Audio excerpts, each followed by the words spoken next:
Добро вечер и благослов Божи до сите слушатели кои што оваа вечер ќе слушаат емисијата Гласот на вистината. Почитувани слушатели, сакам да ве поздравам и да ви посакам благослов Божи, се разбира, оваа вечер. А исто така сакам да ги поздравам сите оние слушатели кои што во текот на целата недела би можеле да ја слушаат емисијата Гласот на вистината. Уште една вечер, по милоста Божја, Господ ни подарил заради тоа што Тој не сака, не љуби и не почитува. Почитувани слушатели, ова е втора емисија, или трета, која што веќе се емитува, емисијата Гласот на вистината.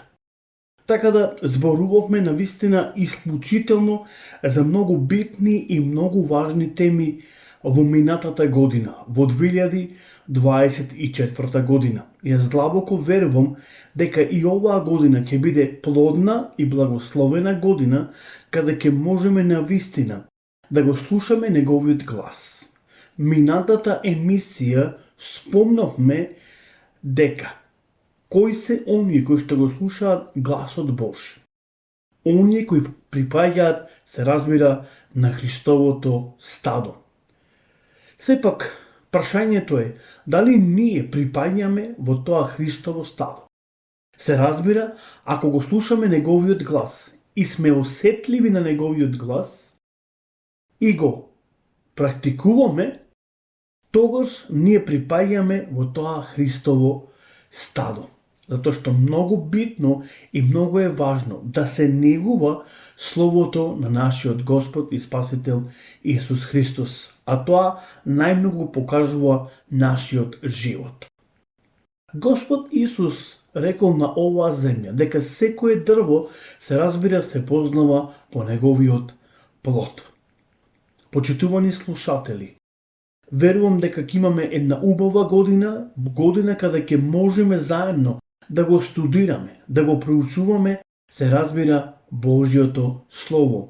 И не само тоа, туку преку оваа емисија ќе бидеме огромно благословени и длабоко верувам дека Бог ќе ни зборува на сите нас. Оно што е многу битно и многу важно, Бог од нас сака да ги отвориме нашите срца, да ги отвориме нашите души и да го слушаме неговиот збор Божи. Затоа што Бог секогаш има една одредена порака која Бог ќе сака да ја испраќа точно преку оваа емисија, преку емисијата Гласот на вистината. Почитувани слушатели, минатата емисија зборувавме за Библијата. Зборувавме, се разбира, за Светото Писмо. Да се земе Библијата, да се чита Библијата, тоа е многу битно и се разбира дека тоа е многу важно. Земја Библијата. Јас нагласив минатиот пат кон сите вас, почитувани слушатели, кои што редовно ја слушате емисијата Гласот на вистината и можете да ја препратите на кој да е било да ја слуша емисијата Гласот на вистината, дека ви стоиме на располагање да можеме да ви подариме по еден Нов Завет или Свето Писмо, доколку се разбира имате потреба. И тоа ќе ви дадеме бесплатно, само дали сакате да го читате зборот Божи. Зборот Божи кој е жив, кој има моќ и сила, се разбира да го промени нашиот живот. Ако сме за промени, тогаш земете Библијата и читајте, и таа ќе направи промена во вашиот живот. Се разбира преку инспирација на Духот Свети. Имаме такви голем број на луѓе кои што Господ на вистина ги променил, го променал нивниот живот, го променал нивниот карактер. И таа сила, се разбира, ја има Библијата, затоа што таа е Божи збор и таа е, се разбира, жива. Ова вечер ќе зборуваме за една прекрасна тема. Ако минатата емисија зборувавме земја Библијата, Сега, оваа вечер сакам да зборуваме дали можеме да бидеме сигурни и сигурно да веруваме на Библијата или на Светото Писмо. Значи, дали можеме сигурно да и веруваме на Библијата? Може би ова прашање во одредени моменти си го поставуваме или пак ни е поставено од некоја друга страна. Дали можеме да и веруваме на Библијата? Се разбира, најчесто пати ни се поставува ова прашање од страна на луѓе кои што се читатели на некоја друга литература и на некое друго верување. Дали сме сигурни во самото Свето Писмо? Дали можеме сигурно да и веруваме на Библијата или на Светото Писмо? Зошто се поставува едно вакво прашање? Потоа, дали во Библијата постојат противречности? Една од темите која што денеска најчесто пати се говори од страна на луѓето е дали Библијата има противречности. Ние ќе видиме со текот на времето дали навистина Библијата има противречности или воопшто нема такво нешто во самото Свето Писмо. Почитувани слушатели, ако добро се сеќавате, ако се уште ги немате слушано емисиите, во минатата година емисијата Гласот на вистината, тие серија предавања, слободно можете да влезете во каналот на YouTube и да побарате емисијата Гласот на вистината и таму ќе можете да ги слушате сите овие предавања. Иако посветивме најголем дел од емисијата во минатата година, се разбира по оваа прашање, дали Библијата е се уште актуелна? Потоа, дали е збор Божи? Број 3. Дали Бог е автор на Светото Писмо? Едно од битните клучни прашања. Дали Бог е автор на Светото Писмо? Потоа, дали исто така Библијата, како што кажав, е Божи збор? Потоа, дали постои разлика меѓу Библијата и сите други останати книги?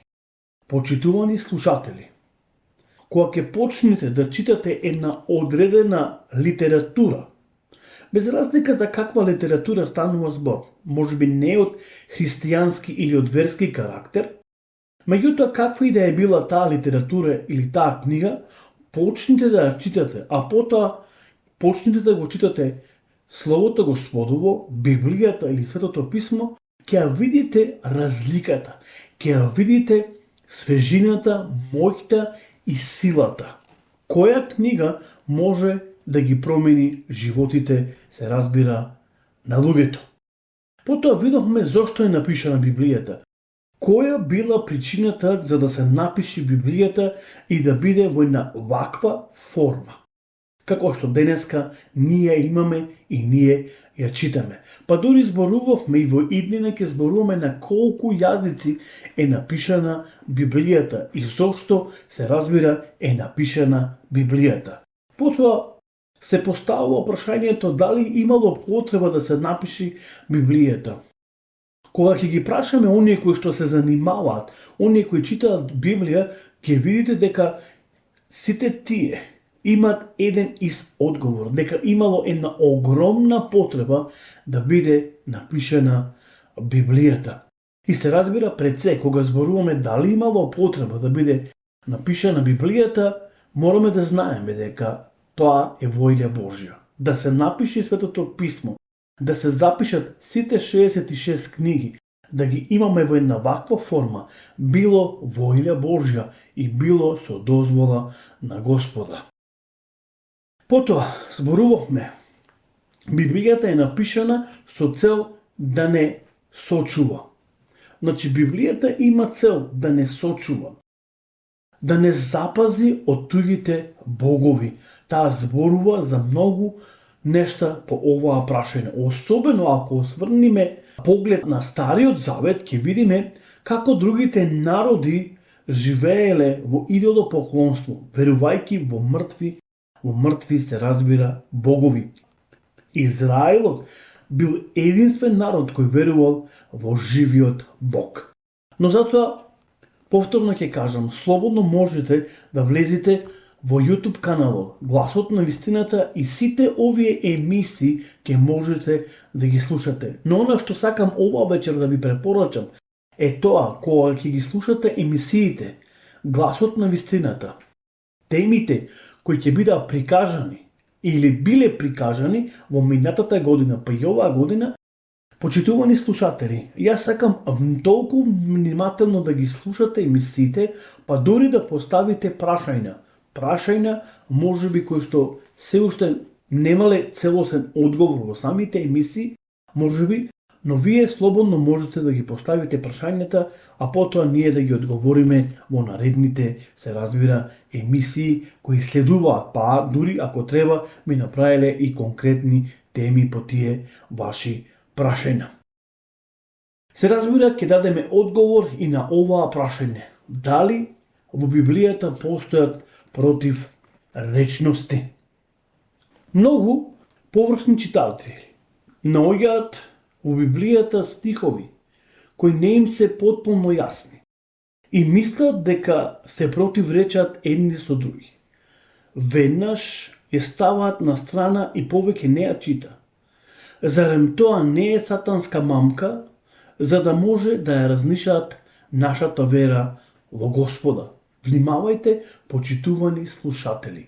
Тоа е мамка на самиот ѓавол, за да може да ја разниша нашата вера во живиот Бог. Поточно ќе видиме дали Библијата има противречности. Не плаши се, во Библијата нема ниту една противречност. Потребно е само да се посвети малку повеќе време, се разбира, и внимание. Некои стихови можа да се разберат само така, кога барем делумно се познава јазикот на кој Библијата е оригинално напишана. Ова е многу битно да го запазиме и многу важно. Уште еднаш ќе ја повторам оваа реченица. Не плаши се, во Библијата нема ниту една противречност. Потребно е само да се посвети малку повеќе време и внимание на некои стихови, кои можат да се разберат само така, кога барем делумно се познава јазикот на кој Библијата е оригинално напишана. Јас ке спомнам во наредните емисии, па макар можеби и спомнав во претходните емисии, дека Стариот Завет е напишан на староарамејски јазик, а Новиот Завет е напишан на грчки јазик. За да се разберат сите стихови, да се разбери секој еден пасус во самото Свето Писмо, е потребно да се познава староеврејскиот јазик или староарамејскиот јазик и да се познава доволно грчкиот јазик. Не овој современ грчки јазик, туку кој не. Јазикот кој не е многу битен и многу важен да се познава, затоа што на тој јазик е напишана, се разбира, Библијата. Почитувани слушатели, сакам да ве охрабрам со оваа емисија и сакам да дадам доволно аргументи дека во Библијата не постојат противречности. Како што напоменав, тоа е тема која е толку многу активна. Денеска луѓето тоа и го проповедаат, тоа и го прикажуваат дека Библијата е против или дека има против речности. Но внимавајте уште еднаш на ова. Треба добро да се посветиш на Библијата, да обрнеш малку повеќе внимание и да посветиш малку повеќе време и да можеш да го познаваш незиниот оригинален јазик. Ако го познаваш библискиот јазик, ќе увидиш дека нема никаква противречност. Замислете си, ако во минатите емисии спомнавме дека Бог е автор, тогаш како може оваа книга да биде разнишана? Поставувам уште еднаш прашање. Ако дадовме доволно аргументи и се надевам дека во иднина ќе дадеме доволно аргументи, ако оваа книга, Библијата, располага со Божи авторитет, како може да постојат против речности? Затоа се надевам дека минатата, поточно другата емисија, ќе можеме да слушаме повеќе по прашање на оваа тема. Дали можеме целосно да се потприме и дали можеме целосно да и веруваме, се разбира, на Библијата. Дали Библијата има против речности? Ке дадеме дури и библиски стихови и ќе ги разгледаме малку потемелно и ќе видиме што тие стихови навистина зборуваат едни со други. Дали се судираат или толку се сложени да нема освори никаква противречност и никаков проблем. Дотогаш имајте убава благословена вечер, се разбира почитувани слушатели. Господ нека биде со вас. Господ нека ве води и тој нека навистина ви го отвори вашето срце за да можете да ја читате Библијата и да можете да ја разберете незината содржина. Пријатна вечер и имајте убава благословена ноќ. Пријатно.